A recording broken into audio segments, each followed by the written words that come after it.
Assalamualaikum warahmatullahi wabarakatuh. Nama saya Sukmaji Pamungkas dari Universitas Sosial Ageng Tirtayasa. Di sini saya akan menjelaskan tentang tipe-tipe kepemimpinan. Yang pertama itu ada tipe otokratik. Tipe otokratik ini biasanya memiliki karakteristik yang menurut pandangan orang itu negatif. Padahal setiap tipe kepemimpinan itu ada positif atau negatif. Ciri-ciri dari tipe kepemimpinan otokratik ini yang pertama itu adalah orang yang cenderung egois atau mementingkan dirinya sendiri, tidak mau menerima pendapat atau saran orang lain. Yang kedua itu mengidentikan tujuan dirinya dengan organisasi, jadi tujuan organisasi sama dirinya itu sama gitu. Yang ketiga itu ada berkebutuhan sebagai alat atau bawahan sebagai alat. Jadi bawahan itu hanya disuruh-suruh tanpa ada tahu makna apa yang disuruh. Yang kelima itu tergantung pada kekuasaan formil. Contoh tipe kepemimpinan otokratik yaitu zaman Soeharto. Ketika zaman Soeharto itu otoriter ya, tidak bisa berpendapat, suara dibungkam segala macam. Tapi di balik negatifnya itu ada positifnya. Nah, kelebihannya itu yang pertama itu ada keputusannya lebih cepat karena hanya pemimpin yang memutuskannya tanpa ada diskusi. Yang kedua itu sifatnya tegas dan keras. Yang ketiga itu mudah sekali pengawasannya. Jadi pemimpin ini itu mudah mengawasi karena hanya dia yang bisa melakukan perintah gitu. Lalu kelemahannya itu yang pertama ada suasana pekerjaan mencekam gitu atau menakutkan. Jadi karyawannya itu atau bawahannya itu tidak nyaman dalam bekerja gitu. Lalu yang kedua itu menimbulkan permusuhan. Nah, di menimbulkan permusuhan ini si bos atau pemimpinnya ini tuh jadi dibenci oleh para pekerjanya atau para bawahannya gitu. Yang ketiga, bawahannya akan sulit maksimal dalam bekerja, jadi pekerjaan itu jadi nggak maksimal gitu. Lalu yang keempat itu kreativitas menjadi terabaikan. Nah, ini karena pemimpinnya selalu melakukan perintah tanpa mendengarkan ide atau gagasan atau saran dari bawahannya, maka kreativitasnya jadi terabaikan gitu. Lalu tipe yang kedua itu ada laissez-faire atau kendali bebas. Nah, maksudnya ini tuh pemimpin tidak memberikan kepemimpinannya.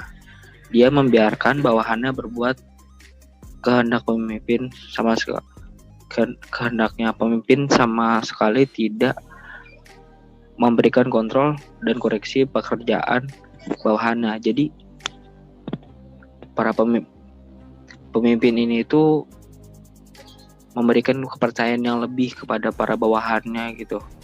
Jadi tidak perlu ada perintah dari atasan ke bawahan gitu. Ini juga ada kelebihan dan kekurangannya. Yang pertama, kelebihannya itu ada keputusan ada di tangan bawahan. Jadi atasan ini itu kayak bahasa kasarnya kayak ongkang-ongkang kaki doang gitu. Lalu yang kedua itu pemimpin tidak dominan. Yang ketiga itu bawahan tidak merasa tertekan. Nah, di sini karena tidak ada perintah atau pemaksaan dari atasan, maka bawahan tidak merasa tertekan. Dan adapun kelemahannya. Kelemahan yang pertama itu pemimpin membiarkan bawahan bertindak sesuka hati. Nah, karena tidak ada perintah dari atasan. Yang kedua itu mudah terjadi kekacauan. Nah, di mudah terjadi kekacauan ini karena setiap bawahan atau setiap orang itu pasti mempunyai ide dan pikiran masing-masing. Pasti susah untuk menyatukannya. Lalu yang ketiga itu ada tujuan organisasi akan lebih susah tercapai apabila bawahan tidak memiliki inisiatif. Lalu yang ketiga itu ada tipe demokratik. Yang ketiga itu tipe demokratik, pemimpin yang demokratis lalu berusaha menstimulasi anggota-anggotanya atau mengatur anggota-anggotanya agar bekerja sama secara produktif untuk mencapai tujuan bersama. Lalu adapun kelebihannya, hubungan atasan dan bawahan harmonis. Yang kedua itu keputusan dan kebijaksanaan biasanya melalui diskusi bersama. Jadi segala apapun keputusannya didiskusikan terlebih dahulu gitu, baru disahkan.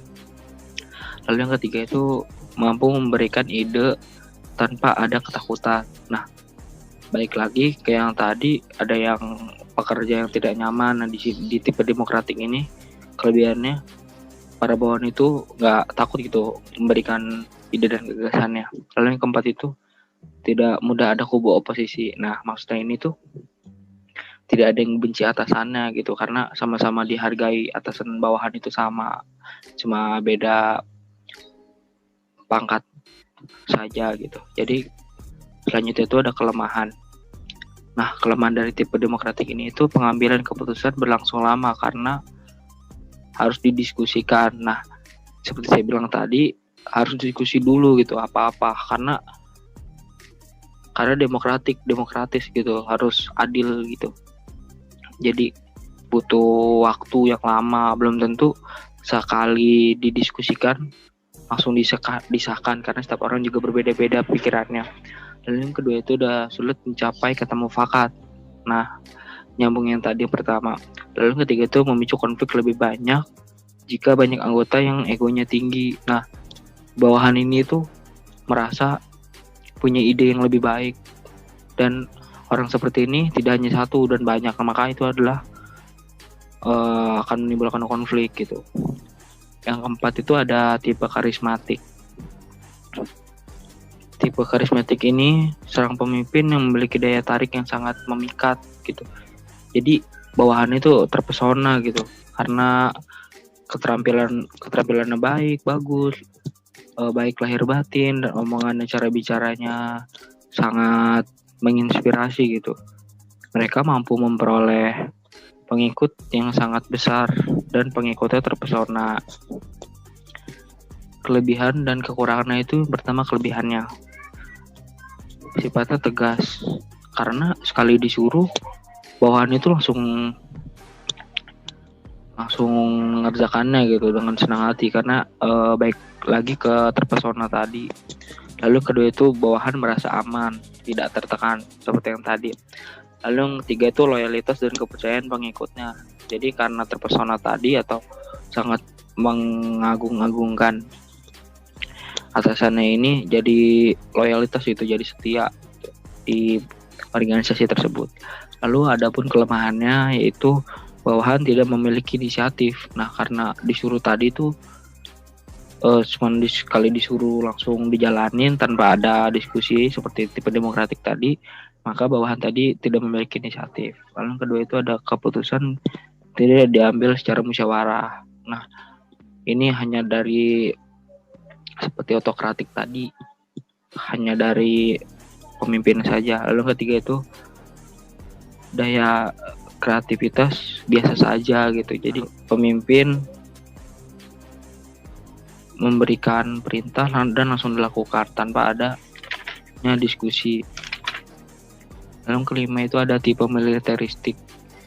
Tipe militeristik itu memiliki karakteristik yang tegas, menggerakkan bawahannya lebih sering menggunakan perintah dan tidak dapat ditolak tergantung tinggi pejabat atau pangkat. Jadi ini tuh kayak di orang-orang sipil gitu, TNI gitu, polisi. Nah, kelebihannya itu ada tegas, bawahannya akan memiliki disiplin ilmu, disiplin waktu, tempat yang tinggi gitu. Ketiga, bawahan juga merasa aman dan terlindungi karena dibalik peraturan-peraturan itu. Lalu kelemahannya itu ada suasana organisasi atau pekerjaannya sangat kaku karena terlalu, ya saya sebut feodalisme gitu. Dan yang kedua itu ada pemimpin sangat sulit menerima kritik dan pendapat bawahan. seperti yang tadi, tipe otokratik juga kelemahannya seperti ini.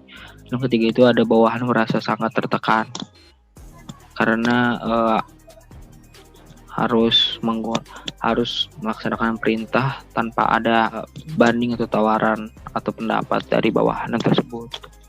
Terima kasih, hanya itu yang bisa saya sampaikan. Assalamualaikum warahmatullahi wabarakatuh.